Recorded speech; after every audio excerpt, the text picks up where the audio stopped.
नमस्कार दर्शकों, YouTube के मेरे चैनल में आप सबका स्वागत है।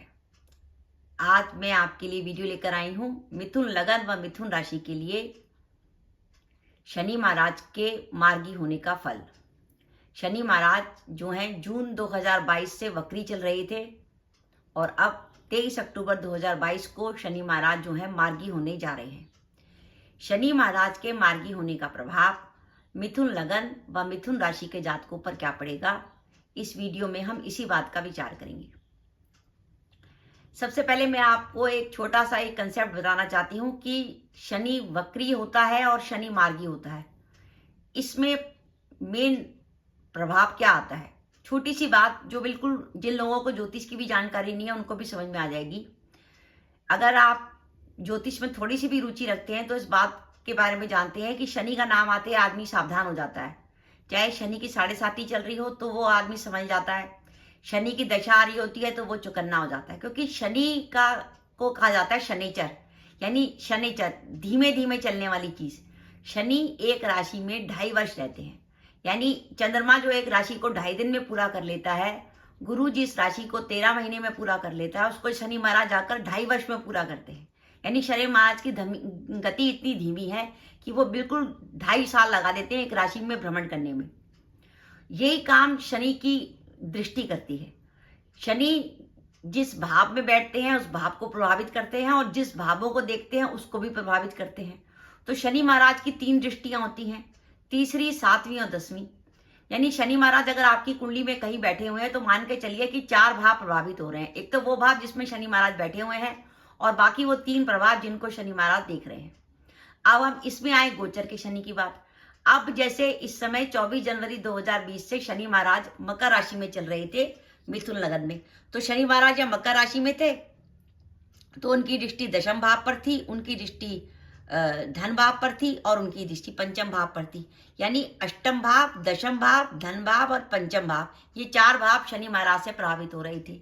लेकिन अभी क्या हुआ कि जून 2022 में शनि महाराज वक्री हो गए। अब शनि महाराज जैसे ही वक्री हो गए वो पिछली राशि से भी इफेक्ट देने लगे। तो 4 भाव तो प्रभावित हो रहे थे, पिछली राशि से जाने से अब धनु राशि से भी इफेक्ट देने लगे। धनु राशि से इफेक्ट देते ही वो कुंभ राशि को प्रभावित करेंगे, लगन को प्रभावित करेंगे, आपके 4थे भाव को प्रभावित करेंगे। तो इस तरीके से टोटल 4 राशियां पहले प्रभावित हो रही थी और अब 4 और हो गई, यानी अब 8 भावों पर शनि का प्रभाव आ गया। शनि जैसा ग्रह जो जब किसी भाव में बैठता है या किसी भाव को दृष्टि देता है तो उस भाव से जुड़े काम जो है लेट करा देता है। अब जब वो वक्री हो गया तो वो काम और लेट करा देगा, क्योंकि पहले तो वो 4 मार्गी होके तो वो 4 भावों पर प्रभाव डाल रहा था, अब आपके वो 8 भावों पर प्रभाव डालेगा। तो इसका मतलब काम की गति धीमी हो जाएगी। इसलिए कहते हैं जैसे ही शनि महाराज वक्री होते हैं आप देखेंगे आपके रूटीन के सारे काम लेट हो जाते हैं। आपने कोई सौदा किया होगा, हो सकता है जून में आपने सौदे की बात की हो लेकिन बीच में वो सौदा हुआ ही नहीं, पर अब 23 अक्टूबर से जो शनि महाराज मार्गी हो रहे हैं तो वो 8 से दोबारा 4 पर आ जाएंगे। उनके 8 से 4 पर आते ही उनके आपके काम तेजी से होने लगेंगे। अब हम देखते हैं कि मिथुन लगन के संदर्भ में शनि महाराज को आपको क्या रिजल्ट देने वाले हैं। शनि महाराज आपकी कुंडली में भाग्येश बनते हैं और आपके अष्टमेश बनते हैं, यानी आपका भाग्येश वक्री चल रहा था। भाग्येश के वक्री होने से आपके भाग्य में जो बाधाएं आ रही थी, आपको किसी से सपोर्ट नहीं मिल रहा था, आप जो मेहनत कर रहे थे उसका रिवार्ड नहीं मिल रहा था, जो भी आप काम करना चाहते थे वो लास्ट मोमेंट पर नहीं हो पा रहा था, तो भाग्य की बाधाएं आपकी दूर हो जाएंगी, काम आपके तेज गति से होने लगेंगे।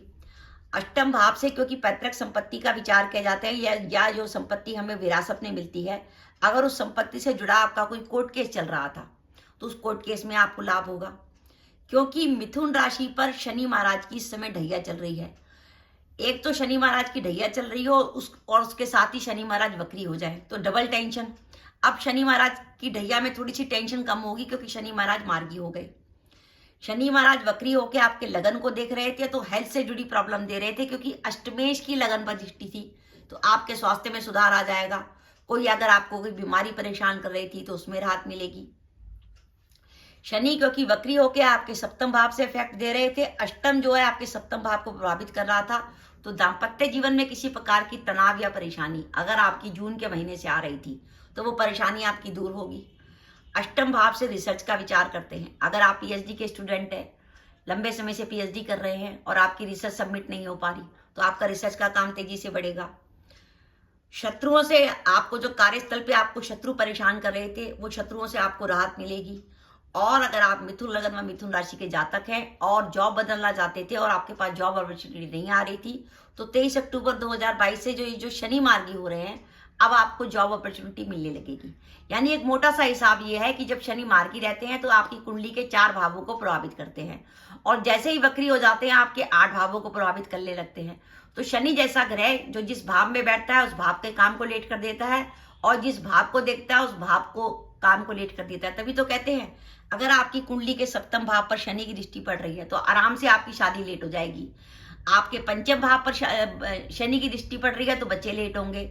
आपके भाग्य भाव पर शनि की दृष्टि लेट पड़ रही है तो दृष्टि पड़ रही है तो भाग्योदय लेट होगा। इसलिए आपने देखा होगा जब भी शनि महाराज वक्री होते हैं आपके कामों की गति धीमी हो जाती है। इसमें मोटा सा हिसाब है कि जैसे शनि महाराज वक्री से मार्गी होंगे आपको फौरन लाभ मिलेगा। आपके जो काम जून के बाद जो काम रुक गए थे वो काम आपके तेज गति से होने लगेंगे। और अगर इस समय बाई चांस आपकी शनि की दशा या अंतरदशा या प्रत्यंतर चल रहा है तो आप फौरन इस लाभ को महसूस करेंगे कि हाँ मेरा काम तेजी से होने लगा। तो दर्शकों ये मेरा वीडियो था कि शनि के मार्गी होने का क्या लाभ मिलेगा मिथुन लग्न और मिथुन राशि के जातकों को 23 अक्टूबर 2022 से शनि जो मार्गी होने जा रहे हैं। तो दर्शकों आपको मेरा वीडियो कैसा लगा प्लीज कमेंट बॉक्स में कमेंट करके बताइएगा। इसके साथ ही अगर आप मेरे चैनल पर पहली बार आए हैं और आपने मेरा चैनल अभी तक सब्सक्राइब नहीं किया तो कृपया मेरा चैनल सब्सक्राइब कर दें, साथ ही बेल आइकन को भी दबा दें जिससे जब भी मैं अपने वीडियो अपलोड करूं उसके नोटिफिकेशन आपको मिल जाए और आप मेरा वीडियो देख सकें। इसके साथ ही नमस्कार दर्शकों, जय माता दी।